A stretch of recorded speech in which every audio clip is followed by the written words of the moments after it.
Hello friends, welcome to Srishti double online classes. दोस्तों, हम लोग की जो टॉपिक चल रही थी उसी टॉपिक के अंतर्गत यानी उसी विषय के अंतर्गत फिजिक्स जो चल रही थी उसी में हम लोग आज चर्चा करने वाले हैं ध्वनि साउंड के बारे में। दोस्तों, यदि आप लोग इस चैनल को सब्सक्राइब नहीं किए हैं तो तुरंत इस चैनल को सब्सक्राइब करें और इन सभी वीडियो को देखें, एक शॉर्ट नोट्स को तैयार करें जिससे आपको काफी मदद मिलेगी। दोस्तों, हाल ही में एक दो दिन पहले एसएससी की नोटिफिकेशन आ चुकी है जिसमें एसएससी के सभी एग्जामों की जो डेट आ गई। तो दोस्तों, जमकर मेहनत करें, जमकर प्रयास करें और आने वाले एग्जामों के लिए जो है जी तोड़ मेहनत कर अपने रिजल्ट को सुनिश्चित करें। तो आइए दोस्तों स्टार्ट करते हैं। ध्वनि। दोस्तों, ध्वनि क्या है? दोस्तों, आपको पता होगा कि ध्वनि एक संवेदना है। ध्वनि क्या है? तो ध्वनि एक जो है संवेदना है जो हमारे कानों में उत्पन्न होकर जो है मस्तिष्क तक पहुंचती है। यानी ध्वनि क्या है? तो ध्वनि एक संवेदना है जो कहीं से आती है और हमारे कानों में जो है कानों से होते हुए वो मस्तिष्क तक पहुंचती है। दोस्तों, ध्वनि एक ऊर्जा है। ध्वनि एक ऊर्जा है जो हमारे कानों से मस्तिष्क तक संवेदनाओं के माध्यम से जाती है। दोस्तों, आप लोग को पता होगा, बहुत कॉमन सा फैक्टर है कि ध्वनि क्या है? तो ध्वनि जो है एक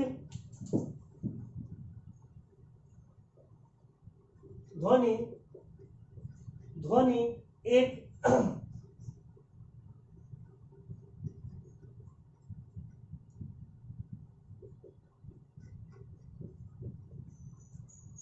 ध्वनि एक कंपनों का क्रम है या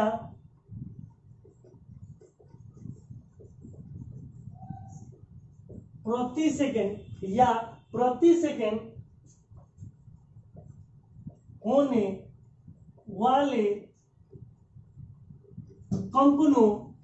कंपनों तथा जब कोई वस्तु कंपन करता है तो ध्वनि उत्पन्न होता है। दोस्तों, क्या है? तो ध्वनि एक कंपनों का क्रम है या प्रति सेकंड होने वाले कंपनों तथा जब कोई वस्तु कंपन करता है तो ध्वनि उत्पन्न होता है। दोस्तों, ध्वनि क्या है? तो ध्वनि एक ऊर्जा है। यह प्रश्न जो है बहुत बार परीक्षाओं में पूछा है कि ध्वनि क्या है। उसमें आपका सही आंसर यानी ऊर्जा होगी। ध्वनि एक ऊर्जा है, एक एनर्जी। दोस्तों, इसी के आगे जब ध्वनि एक माध्यम से दूसरे माध्यम में जाती है तो उसका चाल तथा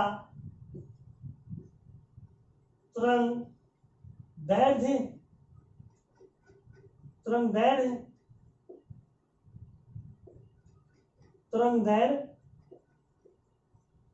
बदल जाता है तथा उसकी आवृत्ति नहीं बदलती है। दोस्तों, इससे प्रायः रेलवे और एसएससी में क्वेश्चन पूछे जाते हैं कि ध्वनि जब एक माध्यम से दूसरे माध्यम में जाती है तो क्या परिवर्तित होती है और क्या अपरिवर्तित हो जाती है। तो दोस्तों, अभी हमने देखा कि ध्वनि जब एक माध्यम से दूसरे माध्यम में जाती है तो क्या बदलती है? तो उसकी चाल और तरंगदैर्घ्य जो है बदल जाती है, जबकि ध्वनि के मीडियम पर जो है उसकी आवृत्ति नहीं बदलती है। दोस्तों, आप लोग को पता होगा कि ध्वनि जब एक जगह से दूसरे जगह जाती है तो उसे मीडियम की आवश्यकता होती है, क्योंकि आप लोग को पता है कि ध्वनि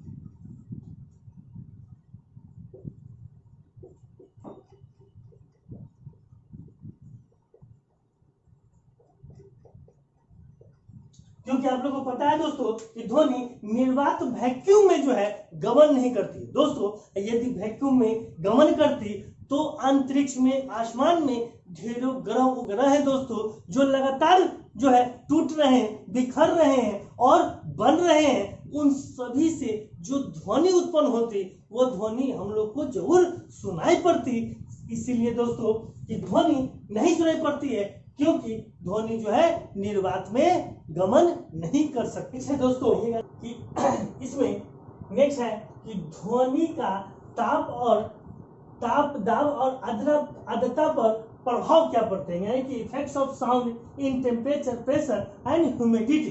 दोस्तों इसमें देखिएगा कि यदि वायुमंडल अधिक आर्द्र है, यानी कि उसमें ह्यूमिडिटी की मात्रा, जलवाष्प की मात्रा अधिक है, तो क्या होगा, तो ध्वनि का वेग जो है अधिकतम हो जाए, क्योंकि वहां पे मीडियम में ध्वनि का जो वेग है, यानी माध्यम के जो कण है, जो पार्टिकल है, वह ध्वनि को बहुत तीव्रता से एक जगह से दूसरे जगह जो है गमन करते हुए, यानी कि इस ढंग से गमन करते हुए जो है तेजी से जो है एक जगह से दूसरे जगह ले जाते हैं। नेक्स्ट है दोस्तों कि ठोस में ध्वनि का वेग अधिकतम तथा ठोस में ध्वनि का वेग अधिकतम तथा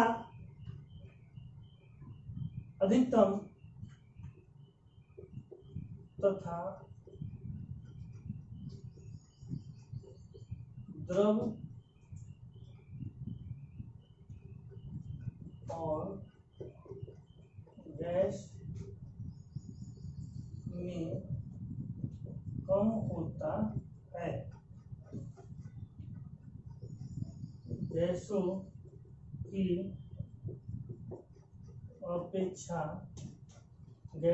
अपेक्षा ठोस में ध्वनि की गति 16 गुना होती है।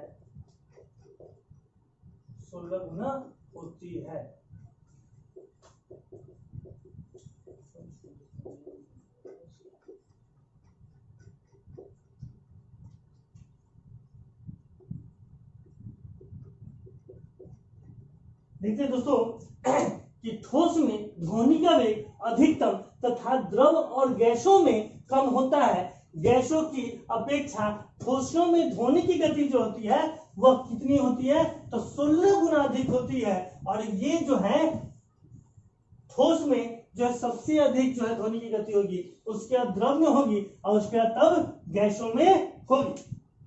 नेक्स्ट है दोस्तों, नेक्स्ट है ताप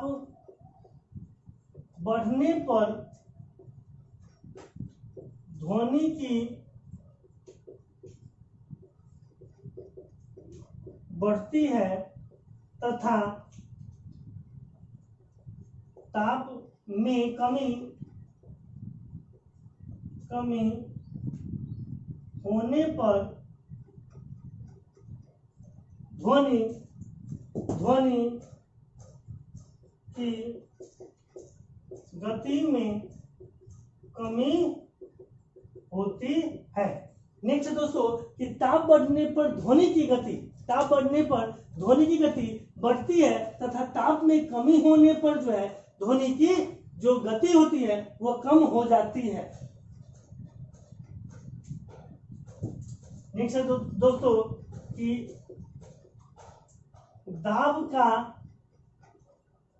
दाब में परिवर्तन का ध्वनि की गति में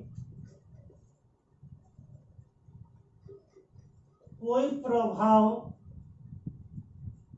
नहीं पड़ता है। नेक्स्ट है दोस्तों द्रव में ध्वनि की गति गैसों की अपेक्षा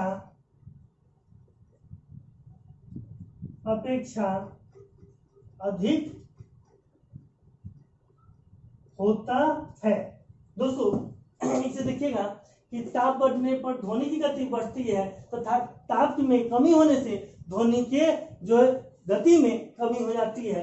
दाब के परिवर्तन का ध्वनि पर कोई प्रभाव नहीं होता है और द्रव में ध्वनि की गति जो है गैसों की अपेक्षा अधिक होती है। दोस्तों इसी में यदि गौर से समझिएगा कि वायुमंडल पर जब दो जो है अंतरिक्ष यात्री चंद्रमा पर जब दो अंतरिक्ष यात्री जब अंतरिक्ष यात्रा कर रहे हो तो चंद्रमा की सतह पर, अब क्वेश्चन पूछा गया है कभी परीक्षाओं में कि चंद्रमा पर जब दो अंतरिक्ष यात्री आपस में बात कर रहे हो तो क्या उन दोनों की बात हो सकती है? तो बिल्कुल नहीं दोस्तों। चंद्रमा पर जो है ध्वनि एक जगह से दूसरे जगह नहीं जा सकती है, यानी दो व्यक्ति जो है चंद्रमा पर नहीं बात कर सकते क्योंकि वहां पे वायुमंडल नहीं है। दोस्तों आपको पता है, बहुत कॉमन सी बातें हैं कि जहां पे वायुमंडल नहीं है वहां पे ध्वनि गति नहीं कर सकती है। यानी आपको अभी से पहले हमने बताया था कि ध्वनि वैक्यूम में ट्रेवल नहीं कर सकती है। नेक्स्ट है दोस्तों, नेक्स्ट है कि ध्वनि को एक स्थान से दूसरे स्थान तक जाने में प्रकाश की तुलना में अधिक समय लगता है। देखिए अब इसके एग्जाम्पल से समझेंगे कि ध्वनि को एक स्थान से दूसरे स्थान में जाने में प्रकाश की तुलना में अधिक समय लगता है। दोस्तों आप लोग देखे होंगे या कभी महसूस करिएगा कि वर्षा के दिनों में बिजली जब कड़कती है तो उसमें चमक और ध्वनि एक साथ उत्पन्न होती है, लेकिन चमक जो है हम लोगों को पहले नजर आ जाती है, यानी चमक जो है हम लोग को पहले नजर आता है और जो थंडर होते हैं उसकी आवाज जो है हमें बाद में सुनाई पड़ती है। इसी से प्रमाणित होता है कि ध्वनि को जो एक स्थान से दूसरे स्थान पर जाने में जो प्रकाश की तुलना में अधिक समय लगता है। दोस्तों इसी में एक क्वेश्चन प्राय रेलवे और एसएससी में पूछे जाते हैं। यह क्वेश्चन है कि किसी भी माध्यम में ध्वनि की चाल डैश पर निर्भर नहीं करती है। दोस्तों अब इसमें क्या भराएगा कि किस पर निर्भर नहीं करती है। तो आप लोग को भी हम इस वीडियो के स्टार्टिंग में जरूर बताया है कि किसी भी माध्यम में ध्वनि की चाल जो है उसकी आवृत्ति पर निर्भर नहीं करती है, यानी कि फ्रीक्वेंसी पर निर्भर नहीं करती। नेक्स्ट है इसी में ध्वनि की चाल। दोस्तों विभिन्न मीडियम में प्राय जो है एग्जामों में क्वेश्चन पूछे जाते हैं कि लोहे में जो ध्वनि की चाल कितनी होती है, कांचों में कितनी होती है। तो आइए देखते हैं ध्वनि की चाल। दोस्तों ध्वनि की चाल विभिन्न माध्यमों में जो है अलग अलग होती है, अलग होती है। दोस्तों सबसे पहले देखेंगे वायु में, तो वायु में 332 मीटर प्रति सेकेंड जो होती है क्या होती है, ध्वनि की गति होती है। जबकि हाइड्रोजन में कितना है तो 1284 मीटर प्रति सेकेंड। जल में कितना है तो 1360। दोस्तों ये फ्रेश वाटर की चर्चा की जा रही है, यानी कि जो है स्वच्छ जल है जो 1360 मीटर प्रति सेकेंड जो है इसकी ध्वनि की चाल है। जबकि समुद्री जल में जो 1531 जो है यह क्या है, समुद्री जल में ध्वनि की चाल है। रक्त में कितनी है तो 1570 जो है मीटर प्रति सेकेंड जो है रक्त की ध्वनि की गति है। और CO2 कार्बन डाइऑक्साइड में 270 यानी 260 मीटर प्रति सेकेंड जो है क्या है ध्वनि की गति है। उसी तरह अल्कोहल में 1213 मीटर प्रति सेकेंड जो है ध्वनि की गति है। वाष्प दोस्तों देखिएगा, वाष्प जो 100 डिग्री सी पर यानी कि 100 डिग्री सी पर क्या हो गए, तो जब 100 डिग्री सी पर जब जल को गर्म करते हैं, जब स्टीम क्रिएट होती है, तो स्टीम में जो है 405 मीटर प्रति सेकेंड जो है क्या होते हैं, तो उसमें ध्वनि की चाल होती है। तांबा में जो है 3750 मीटर प्रति सेकेंड जो है ध्वनि की चाल होती है। जबकि अल्मुनियम में दोस्तों, अल्मुनियम में 5100 यानी 5100 जो है यह क्या होते हैं, स्पीड होती है। लोहा में 5000 और कांच में 5170 मीटर प्रति सेकेंड जो है ध्वनि की चाल होती है। ग्रेफाइट में दोस्तों इसमें 6000 यानी कि 6000 जो है मीटर प्रति सेकेंड ध्वनि की चाल। जबकि पारे में जो है क्या होती है, पारे में 1450 मीटर प्रति सेकेंड जो है ध्वनि की चाल होती है। दोस्तों इसका स्क्रीनशॉट आप लोग ले लीजिएगा, क्योंकि विभिन्न प्रतियोगिता परीक्षाओं में इस विभिन्न माध्यमों में ध्वनि की चाल निश्चित तौर पर पूछी जाती है। ये जरूर से जरूर इसे ध्यान में रखिएगा और इसे जैसे भी हो किसी भी ढंग से इसे याद करने की आवश्यकता है।